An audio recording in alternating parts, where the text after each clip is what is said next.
Assalamualaikum warahmatullahi wabarakatuh. Innal hamdalillah nasta'inuhu wa nastaghfiruh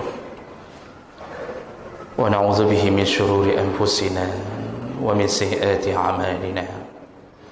May yahdihillahu fala mudilla lahu wa may yudlil fala hadiya lahu. Asyhadu an la ilaha illallah wahdahu la syarika lahu وأشهد أن محمدا عبده ورسوله الكريم.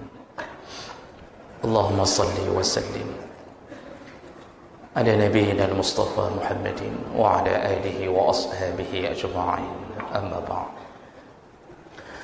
رب اشرح لي صدري ويسر لي أمري واحلل عقدة من لساني يفقهوا قولي. Segala puji bagi Allah, kemudian salawat dan salam kepada Rasulullah, pada keluarga dan seluruh sahabat-sahabatnya, bapak-bapak dan ibu-ibu, jemaah salat maghrib dan isya yang Allah muliakan insyaAllah. Di pertemuan kita yang lalu, kita sudah membahas salah satu fadilah dari orang yang menunaikan zakat, yaitu mampu memadamkan kemurkaan Allah sekaligus menghindarkan diri dari kematian yang buruk atau su'ul khatimah. Jadi orang yang bayar zakat insyaAllah tulus, ikhlas, memberikan yang terbaik kepada jalan Allah, dijamin terhindar daripada su'ul khatimah. Kita lanjut masih seputar masalah fadilah menunaikan zakat. Fadilah berikutnya yang kita dapatkan melalui ayat dan hadis-hadis Nabi yang bisa dipertanggungjawabkan, yaitu orang-orang yang menunaikan zakat, maka dijamin amalnya akan membuka pintu-pintu rezeki untuknya. Menunaikan zakat dapat membuka pintu rezeki, dan ini didasarkan pada janji-janji Allah dalam Al-Quran. Dalam surat Saba 39, Allah Subhanahu wa taala menyebutkan, wa ma anfaqtum min syai'in fahuwa yukhlifuh wa huwa khairur raziqin. Allah berjanji, apapun yang engkau infakkan di jalan Allah, maka Allah ganti. Yukhlifuh, Allah ganti. Ini waktu Allah menjawab, mengganti, Allah memakai fa, fahuwa yukhlifuh. Jadi fa itu tidak ada jeda antara amal dengan amal yang lain. Maksudnya, ketika seseorang memberikan apa yang dia dapatkan dari rezekinya di jalan Allah, di saat itu juga Allah telah merencanakan atau memastikan untuk mengganti yang kita keluarkan. Jadi yang 2,5% yang kita keluarkan itu Allah ganti. Jadi bukan free kita kasih untuk Allah. Jangan mengira bahwa rasa terima kasih kita, rasa syukur kita kepada Allah itu tidak dibalas lagi oleh Allah. Berbeda dengan manusia. Manusia meminjamkan hutang atau menghutangkan uang ke kita. Kita bayar tepat pada waktunya. Kita yang mengucapkan terima kasih sudah dihutangkan. Dan orang yang kita beri, orang yang kita bayarkan hutang kita atau si pemberi piutang itu tidak akan memberi hadiah atas ketepatan waktu kita bayar. Jadi belum ada orang yang memberi hutang ketika dibayarkan di waktunya lalu mengatakan terima kasih sudah dibayar di waktunya, ini saya sedekahkan untuk kamu, dari 100 juta ambil 99 juta. Belum ada apa, belum ada. Jangankan 99 juta, mesertuh riba pun dia mungkin tidak kasih. Kenapa? Dia merasa sudah berjasa. Saya sudah kasih hutang saja sudah baik sekali saya. Saya kasih hutang, saya tunggu dibayar di waktunya.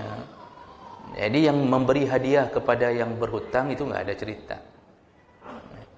Tapi Masya Allah, Allah dengan segala rahmatnya, segala rahimnya, dengan segala pengampunannya, dengan segala maghfirahnya, setelah memberikan sesuatu kepada kita sebagai modal untuk bisa masuk surga, lalu Allah meminta sedikit untuk dipulangkan. Tidak Allah minta semuanya, hanya 2,5% dari harta yang diberikan.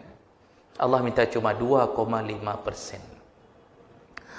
Ketika kita pulangkan ke Allah, padahal itu milik Allah, punya Allah, kita pulangkan kembali yang sedikit itu, apa Allah katakan? Yukhlifu. Allah balas lagi. Pulangkan, dibalas lagi. Jadi ini satu keajaiban berhubungan dengan Allah. Padahal enggak dibalas pun layak, tidak dibalas layak. Kita sudah diberi harta banyak, karena kan yang diminta zakat hanya pada orang-orang yang mencukupi atau kelayakan untuk bayar zakat. Kan sama orang miskin Allah enggak minta, mereka mustahik, bukan muzakki. Orang kaya dikayakan oleh Allah, lalu Allah suruh pulangkan sedikit, ternyata yang sedikit dipulangkan itu diberi lagi pahalanya oleh Allah SWT. Jadi apa lagi? Ini benar-benar kalau bukan karena kasih sayang Allah ingin memasukkan kita ke surga, tidak mungkin dilakukan itu. Maka jemaah maka Allah Subhanahu wa taala, tidak berat bagi Allah untuk membalas itu, tidak berat. Makanya di ujung ayat Allah katakan wa huwa khairur raziqin. Allah lah, dialah sebaik-baik pemberi rezeki. Jadi Allah sangkut pautkan kalimat ini dengan orang-orang yang membayar zakat. Maksudnya Allah akan terus membuka pintu rezeki kepadamu yang engkau tidak melupakan ketaatanmu kepada Allah Subhanahu wa taala. Maka kita sering katakan semua orang yang menunaikan zakat karena Allah, Allah pelihara dagangannya, Allah pelihara perusahaannya, Allah pelihara kerjanya, Allah pelihara, semakin berkembang, semakin berkembang. Tapi orang-orang yang sebaliknya menahan-nahan zakatnya, Allah hancurkan sedikit-sedikit, Allah ambil sedikit-sedikit. Jadi zakat itu membuka pintu-pintu rezeki.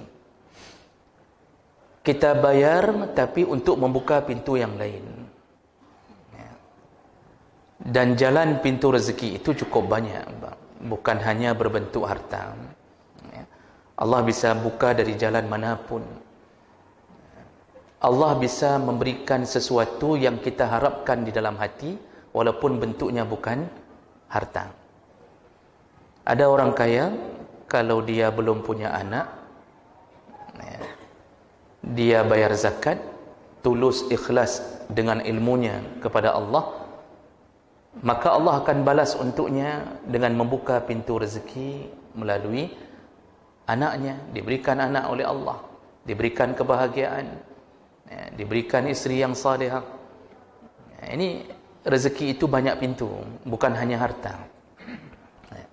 Dan ini kita kadang-kadang tidak terasa, karena kita sering tidak merasa bahwa kita sudah menikmatinya. Padahal kita sudah nikmati, tapi kita belum tahu bahwa itu balasan Allah dari zakat yang telah kita bayarkan. Coba kalau kita fikir-fikir dengan seksama, kapan kita mulai kaya? Karena zakat itu dihitung dari nisab pertama. Kita buka toko, tanggal 1 Muharram contoh,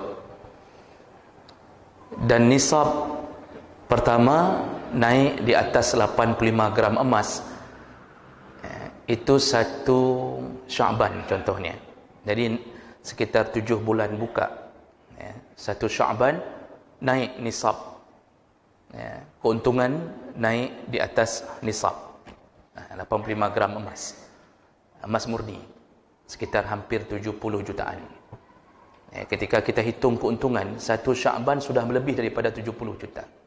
Berarti sudah kena nisab. Berarti di situ kita sudah mulai Allah anggap kaya. Allah telah curahkan kepada kita kekayaan. Apakah Allah langsung minta bayar di situ? Tidak. Kalau belajar fikih, banyak orang salah faham, mengira pas kena nisab langsung bayar. Tidak. Syarat kedua haul. Haul itu menunggu setahun. Yang ditunggu setahun apa? Bukan umur buka kedainya, umur nisab itu. Umur uang yang lebih di atas nisab itu tunggu setahun. Dia berumur setahun baru bayar 2,5%. Jadi kalau 1 Sya'ban nisab pertama itu disuruh bayar bukan 1 Sya'ban, tapi bukan tahun itu, 1 Sya'ban tahun berikutnya. Jadi haulnya tunggu setahun. Karena orang mengira sudah sampai nisab ni kita langsung bayar. Tidak, Allah tidak suruh seperti begitu. Disuruh tunggu setahun. Jadi tahun depan baru bayar. Ternyata dalam perjalanan menuju tahun depan uang itu habis, turun di bawah nisab, maka gugur, nggak jadi lagi bayar zakat. Dan Allah tidak marah selama kita tidak menyengajakan menghindar zakat.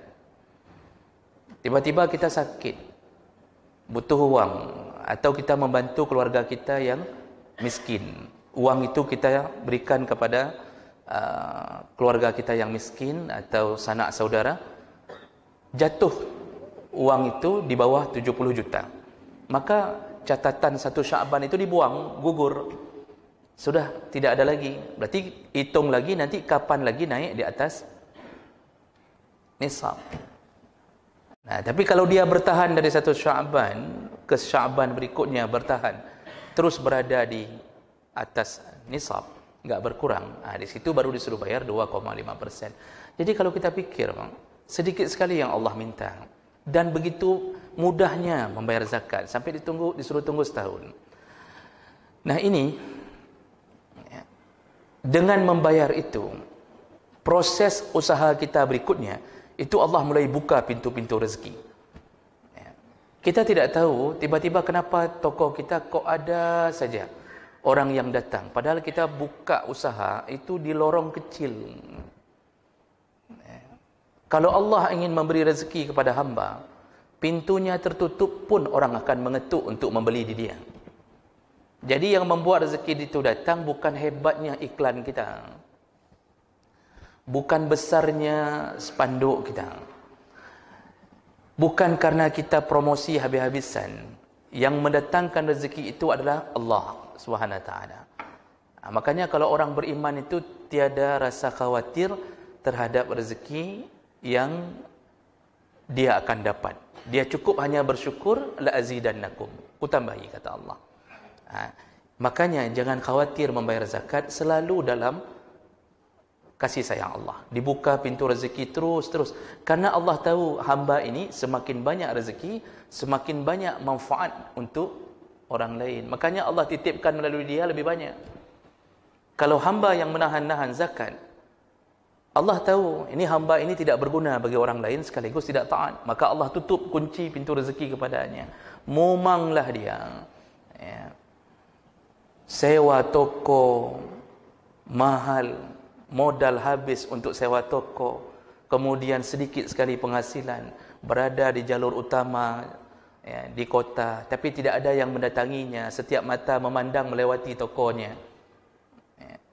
Padahal tokonya nampak, tapi orang hatinya tidak berdiri di situ, berdirinya ke toko sebelah. Siapa yang membuat mereka memilih? Allah Subhanahu wa taala. Allah yang membuat mereka memilih. Kenapa Allah pilihkan ke toko kita. Kenapa enggak toko samping ini? Bukan karena kita menyihir toko samping ini, tapi Allah lah yang membuat kita bertambah-tambah, karena Allah tahu disitulah orang yang akan memberi keuntungan kepada orang-orang miskin, anak-anak yatim, fakir. Maka Allah titipkan harta rezeki kepada yang lebih banyak. Begitulah Allah pelihara orang yang membayar zakat.